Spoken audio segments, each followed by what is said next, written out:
It's been called the downfall of Diddy, but are we also witnessing a further downfall of Kanye West? The Grammy-winning artist that some believe is a musical genius recently went on a crazed social media rant that included, among other things, a call to free Puff. The hip-hop world has been thrown into chaos as shocking revelations surface, not as rumors or speculation, but as a full-blown storm threatening to shake some of the biggest names in music. Diddy has finally spoken, and what he has revealed about Kanye West has left everyone stunned. Man, Diddy trial, gotta talk about it, man. Kanye, I heard he was up there. Well, you know, it was shocking to everybody, but you know, Kanye's name was mentioned the day before that when the witness, Jane, was telling a story in which Puff had, I think he had attacked her at one time. He got mad and got upset with her. I think he may have put her in a chokehold or something when he found out that she went to one of the freak-offs. But they said that it was a rapper who was married, and everybody, all the information that came out, it was pointing to Kanye West. And then it so happened the next day he comes up there. This is the same guy that got on, and I don't want to blow nobody else's platforms, or got on Drink Champs about a year or so ago before Diddy was arrested, talking about Diddy was a fed. You understand? F Diddy and all this other stuff like that. And then he talked all kind of crazy shit about Diddy. And that's how these dudes in this industry do, man. They ain't got no loyalty to themselves, bro. So by him going on there, and now they say him and Diddy made amends and stuff like that. Remember I think he did a t-shirt, a shirt or something to say free Puff and all this other stuff. So Kanye is on he's looking for the attention, and for him to be mentioned in the trial, and they didn't let it go through because the reason they didn't let it go through is because they said it wasn't pertinent to the charges that Puff was facing. So what happened, Jane went to Vegas and she was invited by allegedly Kanye West and his wife and them and everything like that. And they went to plays, they went to show, they went out to eat and everything. And then later on that night, they went to a hotel room. Whereas there's some other couples in there too, and some other people. And there wasn't a freak off, but it was one of the guys who does the freak off with her there. And they were all sitting around watching and drinking while this guy was having sex with another sex worker or whatever like that. And while all them just watching him have sex and stuff. I guess it's some rich people industry that they do. But they were just sitting around watching this dude have a live porn section right there in front of them. You know what I'm saying? So she started talking about that incident in court. And that's how Kanye West's name came up. And which they didn't say his name, but they said his name because it was an objection done. You know how they do objection, rule, all this other stuff like that. So they said it was a rapper who's married. They gave a description of it, and it pointed straight to Kanye. And then it so happened the next day he goes up in the courtroom with Diddy and them son. That's just crazy, bro. It seemed like that to me, if Kanye West is paying sex workers to have sex in front of him and his friend. This isn't about music beefs or petty rivalries. It's about disturbing truths, long-buried secrets, and a testimony that could change the course of the entire industry. For decades, Diddy has been more than a producer or rapper. He has been a mogul, shaping culture from the rise of Bad Boy Records to building empires that defined eras. Kanye West, meanwhile, evolved from producer to a superstar rapper and ultimately into one of the most influential cultural icons in the world. Together, they stood as giants who influenced millions, collaborated, competed, and shared stages. But now, behind the glamorous image, a darker reality is surfacing. Diddy's recent testimony, described by witnesses as raw, emotional, and shocking, has shattered illusions and exposed a truth most never wanted to believe. It's like while this is happening, like, Yeah. they're huddling. And the press pews are just trying to figure out. And I don't even know how this rumor started. I don't know who started it. I don't know if it was valid, if it's not valid. I imagine, again, if this were true, we would have heard about it by now because that would be a very big deal. But it's just like, we don't know. We don't know. That's what they said. And then they're like, I don't know. That's what she said. That's what he said. And then it's like, okay, the rumor kind of dies down because we're like, what are the odds of that? And then another rumor comes through. Okay, so we heard that Kanye West is trying to get in. And we're like, wait, what? What do you mean he's trying to get in? But that doesn't make sense because if he's trying to get in, why would Diddy be so upset about it? Like, why would it cause an hour in the roping room? And then why would it cause him to be so passionately angry? And then also, there's so many other questions. Like, why the hell is Kanye here? Because sure, we can simply say that Kanye is trying to get into the courthouse to support Diddy, a friend. But it seems a lot deeper, perhaps even a lot darker than that. With a lot of people starting to speculate, well, it's because he's next. That he's going to be the next one that the feds take down after Diddy. And in the most recent years, as some of you may know, Kanye has become incredibly anti-Semitic, which is never okay. He has made so many public tirades involving anti-Semitism and hate speech. He genuinely has said things that are unfathomable to like come out of somebody's mind, let alone someone with that massive of a platform. I mean, Kanye's lore is almost as deep as Sean Combs's lore, and we would need 10 hours, a 4-part series to even truly cover and report on it all. So for the purpose of this episode, we are specifically focusing on Kanye's actions, a few good, mostly bad, that relate to Kanye's involvement in Diddy's trial. So I want to be super clear that we are not intentionally ignoring these moments, nor are we trying to somehow minimize them by not including them. It's just, it would take so long to go through every hateful thing that he's ever said about any group of people. So with that being said, let's get started. 2024 is a very, very bad year with Sean Combs. I mean, that much is clear. He's not having a good time last year, but it's also a very, very bad year for somebody else in the music industry, Kanye West. And interestingly enough, a lot of people think it's not a coincidence that Sean Combs is having a bad 2024 and Kanye West is having a bad 2024. It's all connected. And maybe Sean Combs is living on a faster timeline. That's what people are speculating, that maybe Kanye West, his trajectory is going to look oddly similar. So we're going to skip January of 2024, but keep this in mind because something big happens in January of 2024 that involves both of the rappers, but skipping January for right now and going straight into February of 2024. Kanye drops a new song. So at this point, February, Cassie has dropped her lawsuit 4 months ago, November of 2023. Reports described Diddy sitting before a panel, visibly trembling as he recounted events allegedly linking Kanye West to a side of the industry rarely spoken of in public. His words carried pain, anger, and a deep sense of betrayal, forcing him at times to pause and compose himself.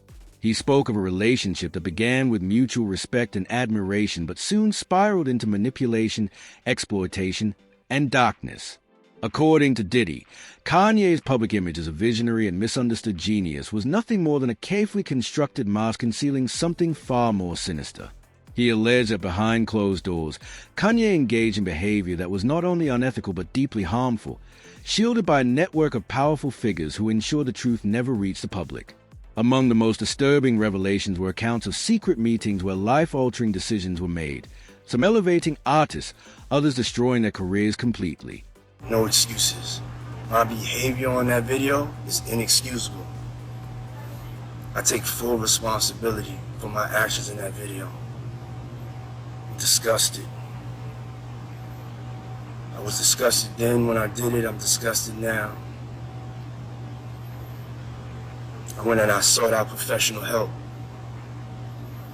I had to go into therapy, and go into rehab. I had to ask God for His mercy and grace.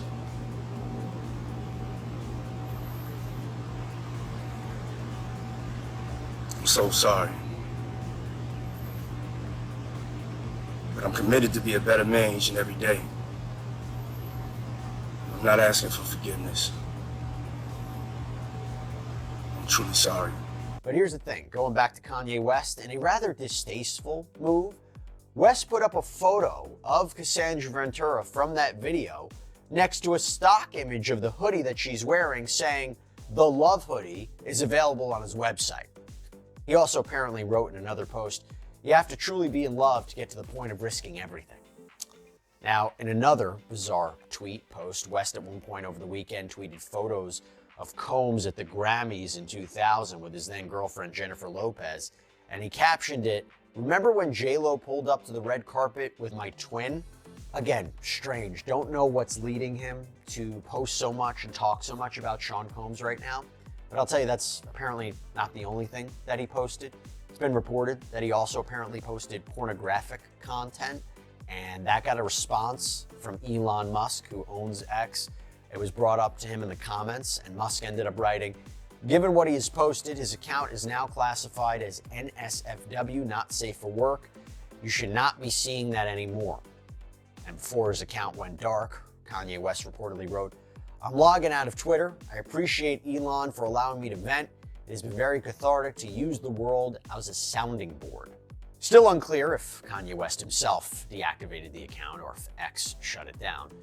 But I actually want to circle back now to Lauren Peixota's lawsuit against Kanye West because, again, it's currently moving through the LA courts, but it was reported, and the reason I think it's relevant to bring it up again, is that it was reported in the tabloids that one of the reasons West had been out of the country so much is to avoid the lawsuits that he's currently facing. No way to confirm that for sure, but given that we're talking about a whole host of litigation in the Sean Combs case and now Kanye West, let me circle back to Peixota. And by the way, there's another connection between Combs we'll get to in a second. So Peixota sued for 15 claims, 15 causes of action, including everything from breach of contract to wrongful termination, sexual harassment, unpaid wages, gender discrimination. And she also named not only West, but also his companies, Yeezy Apparel, Yeezy Footwear, Yeezy Construction. The suit reads, plaintiff has worked in the music industry for approximately 15 years. She has successfully held positions in and as artist management and representation, A&R, marketing consultant, and project management. Due to her professional success, plaintiff had occasions to interact professionally with many artists, including without limitation defendant Kanye West, aka Ye. Plaintiff creatively collaborated with defendant on Yeezy Season 1 women's fashion line and placed 3 songs on Donda, Kanye's 2021 album. So West allegedly wanted to make Peixota his executive assistant, personal assistant in connection with his business affairs and his personal life. So they agreed on a salary, according to her, of $1 million a year, and according to Peixota, she was required to be available 24/7.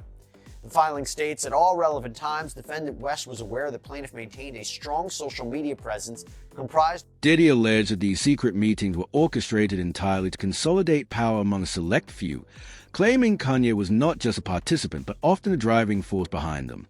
The implication is chilling, that some of the biggest successes and failures in modern music were not the result of talent or chance, but calculated moves made behind closed doors. At one point, Diddy reportedly broke down in tears as he described a specific incident that, in his words, changed everything. While the details remain undisclosed, witnesses say it was deeply disturbing and forever shattered his perception of Kanye. He confessed to feeling trapped in a system that rewarded silence and punished those who spoke out, admitting that for years he stayed quiet out of fear, not only for his career but for his safety and the safety of his loved ones. The impact of these revelations has been immediate and explosive, shaking the very foundations of the industry. A couple of things there, but basically this was the essence of it. Free Puff. Okay. And it's an interesting take. He apparently has he's had a relationship with him. And so Diddy hasn't gotten a lot of that. So he responded to it. Yeah, on his Instagram account, I'm not sure exactly how I was wondering that myself. he has access. I was wondering that myself. Maybe he told someone to do it. But Right. anyway, thank you to my brother Ye, Yeezy.com. So yeah, celebrating it. So To be fair to Diddy, Diddy I know did- is something you don't hear a lot these days. Diddy didn't know what was coming. He did not know the firestorm that was about to come because Ye was just getting warmed up. And this is where it gets really just insane. This is what he started to say about this has always been, he's always framed this as he doesn't like the business deals that he's made with Jewish people. This is a trope, by the way. Yes. Ain't nobody ramped up either. I'm calm as ice. This is how I really feel. So How can I stop you for a second? He is now telling everybody, you may not have believed me before, you gotta believe me now. And by the way, the reason he's saying ain't nobody ramped up is because this is after several hours of tweeting, right? So he says, ain't nobody ramped up either. I'm calm as ice. This is how I really feel, how I really felt, and how I will always feel. Blank all your blank blank unfair business deals. Any Jewish person that does business with me needs to know I don't like or trust any Jewish person, and this is completely sober with no Henny. I'm a Nazi. Oh, there's more. And one more. Hitler was so fresh. So, look, I'm not going to get upset. It's not even. I'm Jewish. I'm not going to get upset with this because I think that's what he wants. I think what you got to do at this point, whether it's performative, and it could be, or whether it's real, and I think it is, or it's mental illness, or it's a combination of all of those things, and it probably is. He's an anti-Semite. But I hear what you're saying, that you don't want to express I'm not outrage not because one, you may be just used to it. Two, you don't want to give him what he probably wants. Right. But there is a part of this that is still dangerous, and I understand you're saying you don't want to, have all this outrage. But there are people out there who are going to listen to it, and their reaction to it is going to be, yeah, the hell with Jewish people. Oh, I think you're right. I actually think it's pretty helpful because the rant that went on in 2022 was several years ago. And frankly, time heals all wounds. People forget, they soften it. The passage of time sort of makes We him all a laugh different about figure. his antics going out with his wife, and she's naked at the Grammys, and people can have lighthearted feelings toward him about that stuff, right? That's right, and this is a good reminder of this is who he is. This is his sort of thesis statement and his true feelings. He says he's not inebriated in any way. This is how he feels. He doesn't trust Jewish people. Doesn't like them. While he's not inebriated, he still has mental illness. Look, I think you're right. It's all three of them. It's mental illness, performative, and real. Yeah. But here's the difference, Derek, between 2 years ago or 3 years ago and today.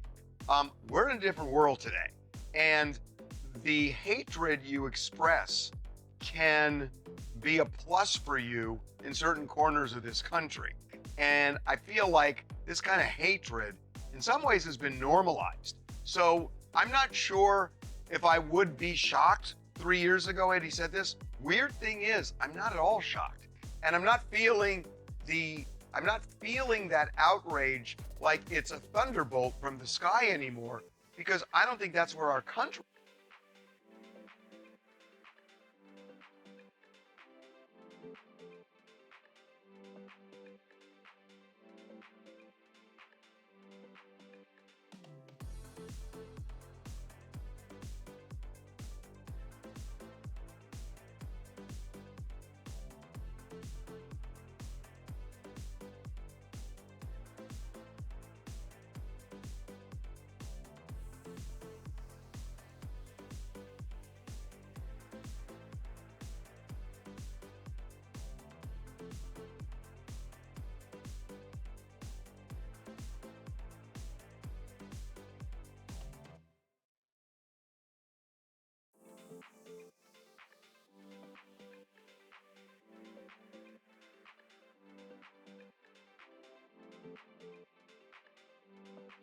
In them, which the Shade Room obtained. Now, this sounds like it's the same call that Kanye recorded and used in the song Lonely Roads Still Go to Sunshine. This is the one that North is on as well. Told you all about that. But they had a very lengthy conversation. And here at the beginning, it sounds like, as Harvey said, that Diddy is offering some sort of warning to Kanye. It's wicked, wicked, wicked. So you be careful. Yeah. We can't do nothing with indeed. You know what I'm saying? I need you out there, you feel me? Yeah. I hear you. Yes, sir. Yeah. Yes, sir. And have fun. Yeah. Having no fun.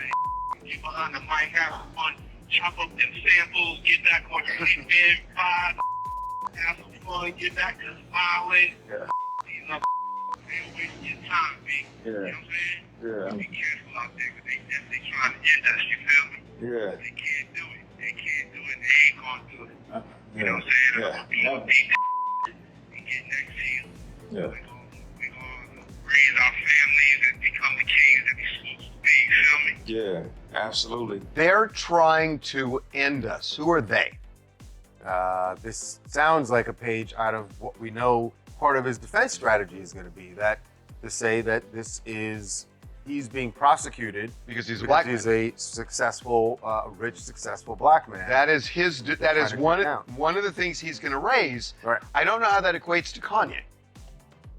He's saying that you are the same thing, and just be careful. The things you do, they being, I guess, prosecutors, the government may find a way to take you down.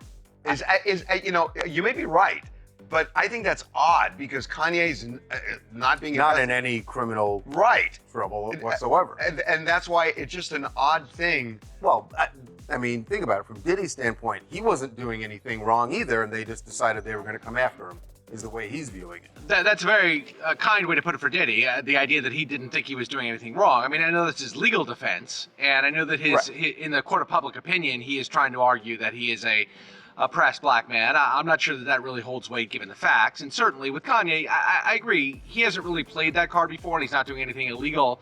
And that bad Offensive. news. Yeah, I'm wearing the swastika shirt. I don't know, how he's gotten away with a lot. Well, but you know what? See, I thought Diddy just threw that in, that they are going to try and bring us down. But a lot of the other stuff that you just heard, to me, is a warning. Stop the anti-Semitic crap, and and do some good music. I didn't hear that. He didn't say anti-Semitic, Right. but he's saying start smiling again. Start Have some going. fun. Put some good music out there, and it's almost like he knows what Kanye's been doing. And he's saying, I'm get sure he back does on, know, I actually get heard back that on a little track. bit too. Diddy's actually clamoring for Kanye to return back to the old Kanye, like most of his fan base. He's been going on rants for days, dissing rappers by the mile, and Diddy's saying, get back to what you do best, and He's that's making not hits. being on That X. was interesting. The part where he said, "Get back on your hit making vibe, man. Like, stop all this other stuff you're doing." But that's I guess you could take it that way. Yeah. That was to me the overarching thing. It's also just really interesting to watch Kanye and see how deferential he is and how reverential he is to Diddy. I take him at his word when he says that the Diddy was very influential, was a role model. Kanye West has made no public appearances or statements addressing the allegations, and for someone known for being outspoken, unfiltered, and unafraid to speak his mind, his silence is deafening. It leaves unanswered questions, whether he is refusing to dignify the accusations with a response, preparing a calculated counterattack, or if something far more serious is unfolding behind the scenes. Meanwhile, whispers within the industry are growing louder, with insiders claiming Diddy's testimony may have opened the floodgates for others to come forward with their own stories. Rumors are already circulating about evidence, documents, recordings, and financial records that could back Diddy's claims and expose just how deep this network of manipulation and control runs. The potential fallout is staggering. If these allegations are proven, it would not only shatter reputations but dismantle the very structures that have governed hip-hop and pop culture for decades, forcing fans, artists, and executives alike to confront a harsh new reality. They collaborated on one of West's singles in 2015, and later that year they worked together on an album.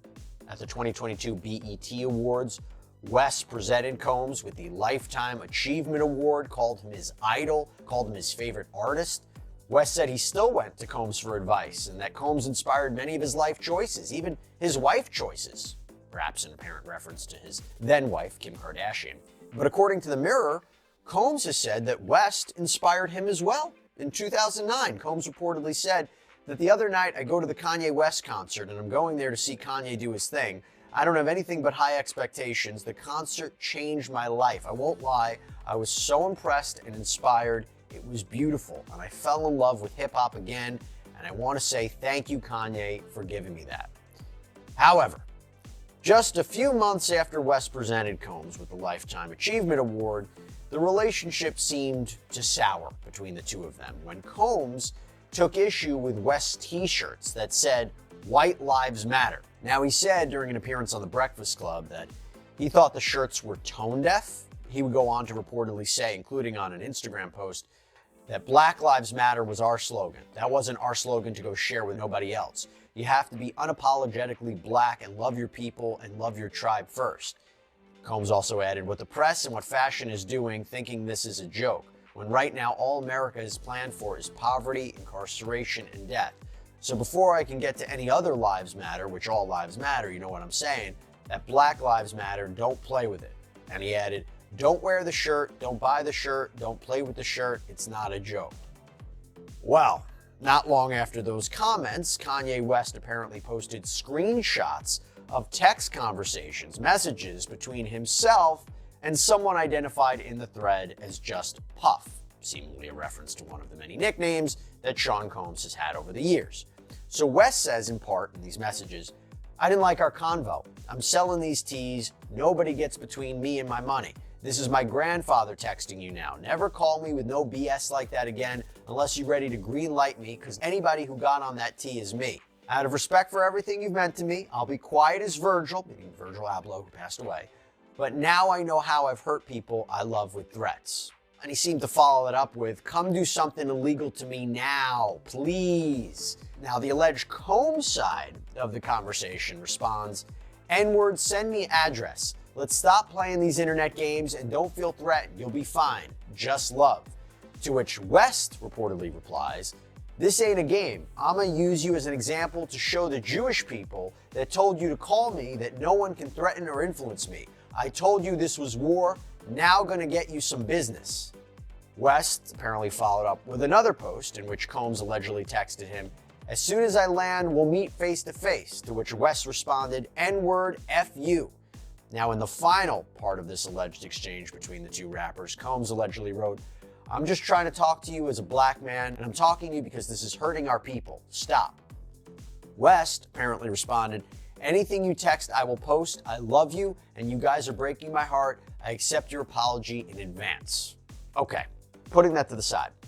Now let's get back to Kanye West and Sensori's red carpet moment, because just as the coverage started to subside, West flipped the script on his X page. So his page has since been removed, and I'll get more on that in a moment, but screenshots of his tweets show he posted in all caps, free Puff.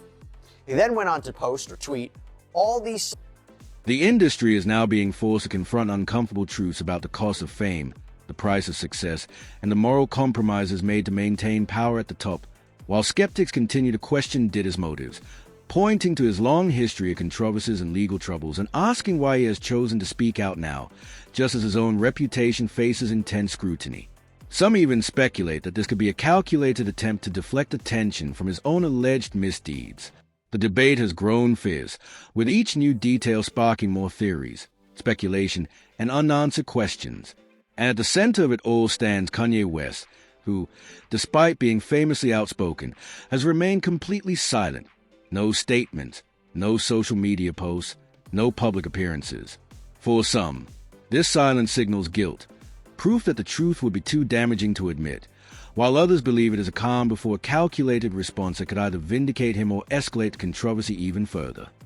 Diddy sort of maybe getting by with a little help from his friends. Maybe. One of his friends tried. His knight in denim armor, as it were. Kanye West showing up out at the federal courthouse in New York City. The first time we've seen any of Diddy's celebrity friends in court supporting him. It did not go exactly as Kanye planned, but here was his big entrance. You want shit right in the middle of Kanye West?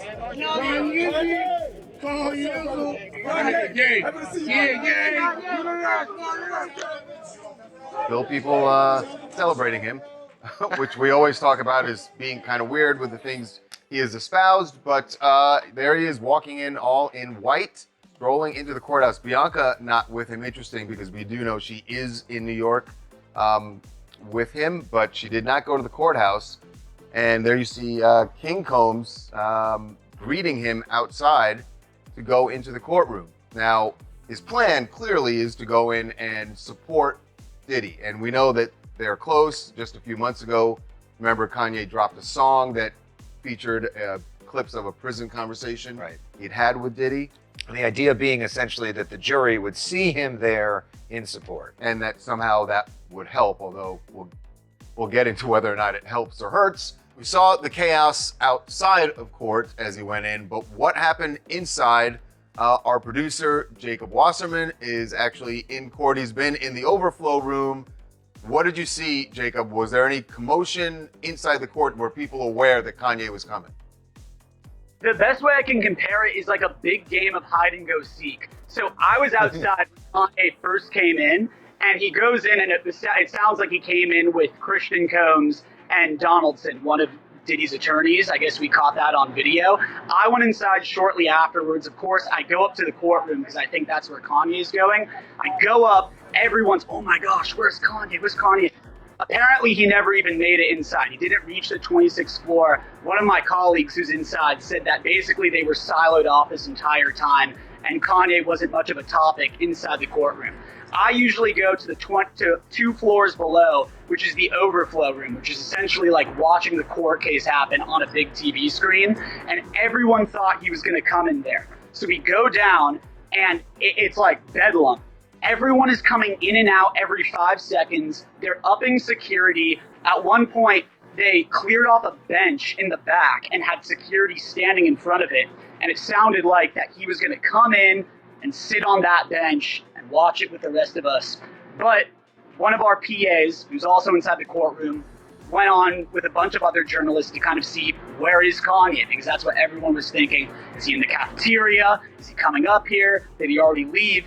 And what we learned based off talking with several people is it sounds like he was given his own private room, basically his own overflow room, which he was in for about 8 to 10 minutes. And then I assume was like, hey, I didn't come here to be in this private room by myself. I wanted to show face for Diddy and, to the public. And then eventually he left right after. So it was only there for a short period of time. And I'm not sure if other people got access to the overflow room that he was in, but if they did, it wasn't many. Right. So the jurors never saw him, and Diddy never saw him. Right. So no, So the jurors never saw him. The one thing I want to mention is, as I was saying, how I was in the overflow room and everyone's coming in and out, and it's this whole commotion. Nicole Westmoreland, one of Diddy's attorneys, came in and did a sweep, and she was looking, being like, "Oh, is Kanye here?" And eventually left. But it was just kind of hilarious, all these characters that were coming in and out, almost like, again, a big game of hide and go seek. We were all looking for where. What's most alarming is what might come next, as insiders suggest Diddy's testimony is only the beginning, with whispers of evidence, documents, recordings, and proof that could corroborate his claims and potentially implicate other major artists, executives, and power players in this alleged network of corruption and exploitation. If those names surface, this will no longer be just about Diddy and Kanye, but could unravel the very fabric of modern hip-hop itself. The stakes couldn't be higher, as this has moved far beyond a celebrity feud or industry dispute, and into a battle for truth and accountability in a world where fame and fortune have too often shielded people from consequences. It raises a question of whether the public is prepared to face the darker realities of an industry that have produced some of the greatest music of all time while concealing some of its ugliest secrets. As the story unfolds, one thing is clear: the world is watching, with fans, journalists, law enforcement, and even politicians demanding investigations, transparency, and long overdue answers. Now, the pressing question is whether Kanye will finally be forced to break his silence, and whether others will step forward to add their voices to this growing storm. And B Words is scared. Y'all will watch our brother rot and never say S. He went on to post, I stood up for Puff and I'm still winning 20 Grammys next year and doing the Super Bowl. He also tweeted that, or posted that slavery is a choice, which of course got some backlash from other ex-users. But West seemed to double down as his rant continued with, what you all gonna do? Cancel my sneaker deal? Cancel my record deal? Freeze my accounts? F y'all, N-words. Slavery is a choice. I am speaking my mind now. I ain't editing S again ever. And he later tweeted, this man gave his life to us. This is my idol. This is my hero, seemingly referencing Sean Combs. And then there's this one, because he even announced a collaboration between himself and Sean Combs' fashion line, Sean John, saying that t-shirts would be made available on the Yeezy website, seemingly as a way to maybe raise money for Sean Combs or support Sean Combs as he's locked up in the MDC. And he also said that he and Combs would be splitting the profits 50-50, but later corrected himself, saying, I just found out that Puff is not allowed to make or collect money while he's locked up, so I'm going to send the half of the money to Justin, seemingly referring to Justin Dior Combs, Combs' son. By the way, the Daily Mail reports recently that both Justin and Christian Combs were seen arriving at the hotel that West was staying at in Los Angeles. Actually, it was reported they left carrying packages that contained clothing that was gifted to them by Kanye West. Again, this is according to the Daily Mail. This came, by the way, the same day that West apparently tweeted or posted, Puff is a way better dad than me, dad, and way better dad than me. Posted a photo of Combs on a red carpet with his children and said, I wish I had the relationship with my dad that Puff has with his kids. And West also tweeted over the weekend, just for clarity, they trying to make an example out of Puff. Me and my brother had our issues, but these white people trying to use Puff to scare N-words. I'm neither scared nor brave, this just me. And by the way, Sean Combs' Instagram account shared the post about the collaboration, writing, thank you to my brother Ye. Back to the shirt. The blue shirt with the Sean John logo that was apparently put up, it really wasn't up there for long because it was reportedly eventually replaced by something else. Do you know what that was? A single white t-shirt with a black swastika on it, selling for $20. Yeah. At the time of this recording, that website now appears to be offline. Kind of give you an idea of what's going on here. And from there, West's posts, they just devolved into what many people view as purely anti-Semitic, homophobic, and racist comments that we won't even dignify with airtime, okay? Now, West, unsurprisingly, has faced serious backlash in the past for his use of slurs, as well as what appears to be blatant anti-Semitism online and in his interviews.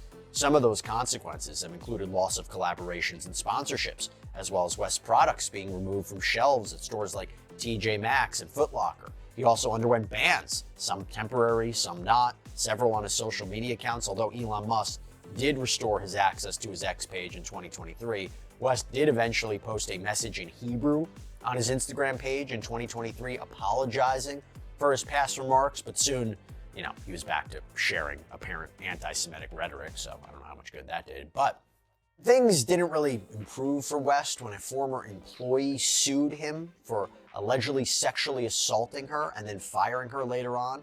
Evidence threatens to come to light. The biggest question remains, will this moment spark real change or simply become another scandal buried once the headlines fade? What's unfolding feels like a turning point, as for years there have been glimpses of a darker side to the entertainment world. Lawsuits, cryptic comments from artists hinting at something bigger, and sudden career collapses that never fully made sense, but never enough proof or courage to expose the truth. Diddy's testimony may finally break that silence, raising urgent questions about what he experienced, the true role Kanye played, who else was involved, and what will happen when the full truth emerges. For now, the world is left with more questions than answers, but one thing is undeniable. This is not a fleeting controversy. It is the beginning of something far bigger, with the potential to reshape not only the futures of Diddy and Kanye, but the entire music industry itself, as fans, media, and authorities watch, wait, and brace for what comes next.